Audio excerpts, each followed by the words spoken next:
My name is Ellie. This is 25,000 Miracles. Stephen Rusiniak has a story for us, and it's a beautiful miracle.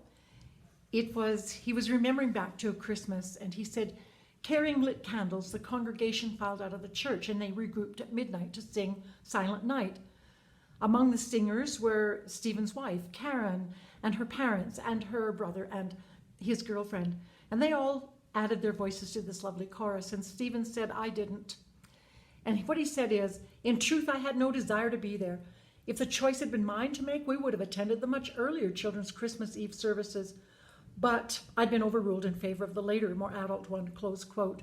Stephen looked up towards the steeple, and he was thinking as he heard the sounds, glorious streams from heavens above.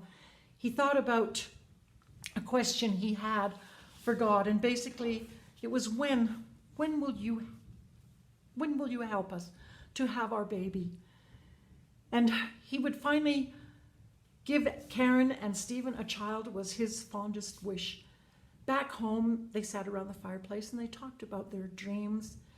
And Stephen wanted to mention a Christmas past that he really loved. And he said it was the children's Christmas Eve services with his family, and he was young. My memories included the noisy commotion sparked by exciting anticipation of Santa coming. Our minister gathered all the children around the sanctuary, and he told us the story of Jesus' birth. And then he had everybody join in and sing, Happy Birthday to Jesus Christ, close quote. Stephen ended his recollections, and he never mentioned how much he longed to be attending that kind of a service instead of the one they did attend, because he could just picture him looking at his wife Karen tenderly holding their baby, and that was a picture he wanted so much. Later in bed that night, he thought and he said, we are childless. Oh, how wonderful it would be if we had a little one to share the magic of the season and our lives, close quote. Unable to sleep, he went out and had a sip of wine, and then ended going out into the beautiful winter night.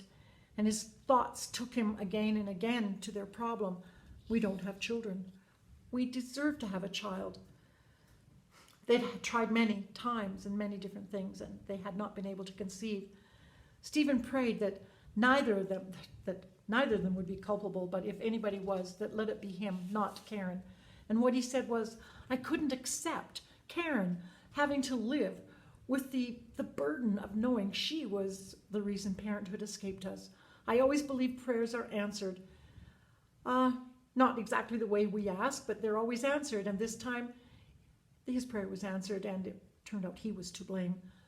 So the prospects for this couple of having a child were pretty bleak.